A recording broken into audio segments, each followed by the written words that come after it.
अस्सलाम वालेकुम वरहमतुल्लाह। एक भाई ने पूछा पिछली वीडियो में कमेंट के बीच में कि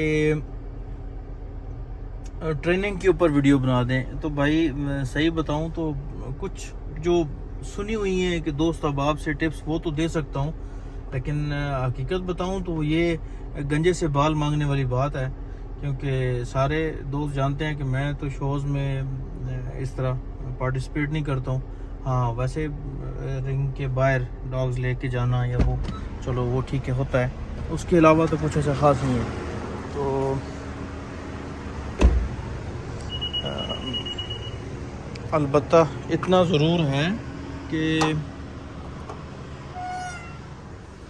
आपके पास शोज़ के हवाले से दिखाने के लिए अक्सर दोस्त आप ये बात बताते हैं कि यार जो जिस डॉग को आपने शो के लिए तैयार करना है उसके लिए आप ऐसा लंबा केज बनाएं। ये जो लंबा केज होता है बेसिकली, तो इसमें डॉग अगर आपने वैसे भी रखा हुआ है, छोड़ा हुआ है, तो वो उसके बीच में चूँकि भागता रहता है, तो उसके लिए ये बहुत अच्छी चीज़।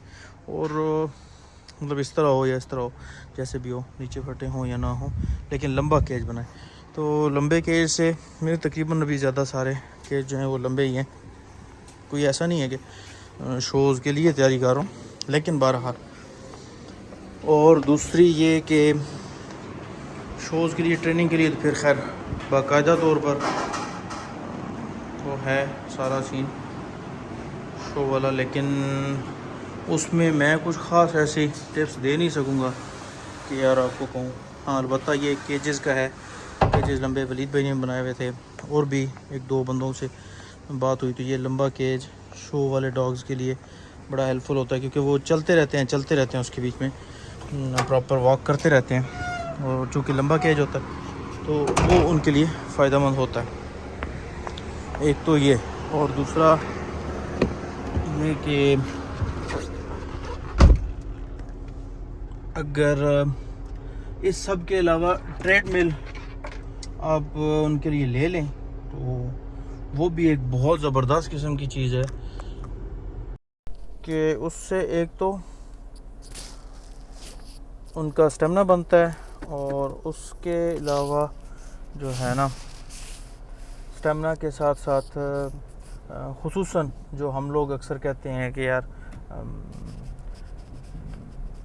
मतलब वॉक जो है ना, अच्छे डॉग्स जो इंटरनेशनल लेवल पर कर रहे होते हैं, बाहर के जितने जर्मनी के शो होते हैं या कहीं भी, तो उनमें डॉग्स ने अपनी चेस्ट उठाई हुई होती है और बहुत प्यारा ऐसा देख रहे होते हैं इर्द गिर्द, और वो क्यों नहीं करते, हमारे डॉग्स क्यों नहीं करते। तो यार वो एक दो दोस्तों से मैंने पूछा था कि हमारे क्यों नहीं करते हैं, तो बेसिकली उन्होंने जो बात की मुझे समझ भी आई और कुछ उसकी सेंस बनती थी। उन्होंने कहा यार हम लोग डॉग्स को इतनी अटैचमेंट होती नहीं है हमारे डॉग्स की हमारे कॉलर के साथ। हैंडलर तो हैंडल कर रहा होता है, बट जो कॉल कर रहा होता है ना, उसके साथ डॉग की उस लेवल की अटैचमेंट नहीं होती है। तो जब उस लेवल की अटैचमेंट नहीं होती तो वो उसको ढूंढ नहीं रहा होता, उसने तो शुक्र किया होता है कि उससे मेरी जान छूटी है, क्यों कि वो उसको कहीं डराता भी है, कभी मार भी जाता है, कभी कोई इतने ज़्यादा फ्रैंकनेस नहीं है ना उसके साथ, कोई वो उनकी एक है। तो मेन तो ये है कि डॉग्स के साथ वो ताल्लुक़ रखें उस तरह का कि वो आपको शो के बीच में ढूंढें। बात समझ आ रही? शो के बीच में डॉग आपको ढूंढे, तो वो बेसिकली जो बाहर वाले जितने डॉग्स हैं ना, वो इतनी अटैचमेंट होती है उनकी डॉग के साथ कि वो उसको ढूंढ रहे होते हैं शो के बीच में। और क्योंकि कॉलर जो होते हैं वो कॉल करते हुए जब एक से दूसरी जगह पर जाते हैं, दूसरे कोने पर जाते हैं, वहाँ पे बैठ जाते हैं, फिर अगला कॉलर, दो कॉलर ऑलमोस्ट चल रहे होते हैं। तो बहरहाल 2 चलें या 10 चलें या 1 चले, उस जितने भी कॉलर हैं उन सब की, या एक है तो उसकी डॉग के साथ अटैचमेंट बहुत ज़रूरी है। तो शो के लिए स्टेमिना और कॉलर के साथ अटैचमेंट। अच्छा, स्टेमिना फिर ये है कि अगर ट्रेडमिल भी आप ले आते हैं तो 8-10 किलोमीटर पर आवर, ये टिप्स मेरी नहीं है क्योंकि मैं तो इतना इसमें हूँ ही नहीं है, तो मैं अपनी एक्सपर्टीज़ नहीं है।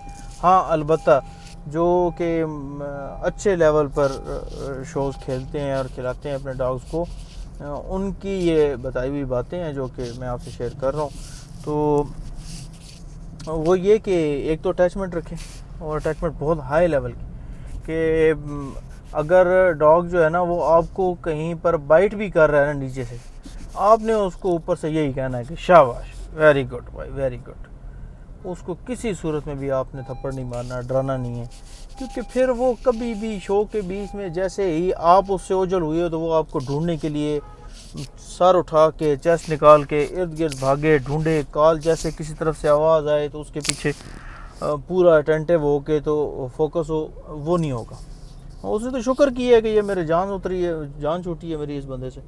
तो ये है जी, एक तो ये कर लें कि अटैचमेंट करें अपने डॉग के साथ। दूसरा, स्टेमिना के लिए आप जो मर्ज़ी कर लें, उनको बाइक पे करवाते हैं, बाइक पे करवाया करें वॉक।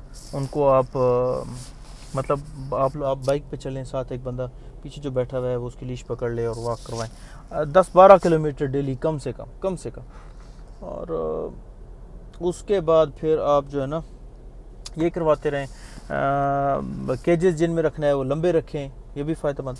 तो इस तरह की चीज़ें करें, इंशाल्लाह सुम्मा इंशाल्लाह रिज़ल्ट आएंगे। रिज़ल्ट नहीं आएंगे तो कोई ना कोई सबक हासिल होगा। बहरहाल ये है कि ये टिप्स जो हैं इनसे कम से कम इतना फ़ायदा ज़रूर है कि बिल्कुल ना कुछ करने से ये बहुत बेहतर है। और ये ठीक ठाक एक्सपीरियंस बंदों से मैंने पूछा और उन्होंने ये बातें बताई थी, तो आपसे शेयर कर दी। बस निकल रहा था किसी तरफ काम, मैंने कहा चलो ये बातें, एक भाई ने कहा था जी। और दूसरे एक भाई पूछ रहे थे कि प्रेग्नेंट फीमेल को नहला सकते हैं, या मैं तो अवॉइड ही करता हूँ, क्योंकि उससे ये होता है कि फ़ीमेल जो है ना वो अपने जिस्म को झाड़ती है बहुत ज़ोर ज़ोर से, फीमेल या कोई मेल जो भी हो, नहलाने के बाद झाड़ते हैं। तो उससे अवॉइड करने के लिए कि यार किसी तरह की कोई मसला ना पैदा हो जाए, तो मैं कहता हूँ कि ना ही करें तो ज़्यादा बेहतर है। कौन सा ऐसा मतलब उसने शो में जाके आपने उसको खिलाना है जो वो आपने उसको तैयार करना है, पहले से नहला के रखा करें। तो 2 महीने अगर ये नहीं नहलाएंगे तो कोई मसला नहीं हो जाएगा। तो बस ये है। और जी दुआओं की दरख्वास्त है, दुआओं में याद रखिएगा। कोई ऐसा मसला हो तो कमेंट में बताएं, इंशाल्लाह मैं ज़रूर हाज़िर हो जाऊँगा। अपनी जो भी समझ में या एक्सपीरियंस में बात आई वो ज़रूर शेयर करूँगा। अस्सलाम वालेकुम वरहमतुल्लाहि वबरकातुहू।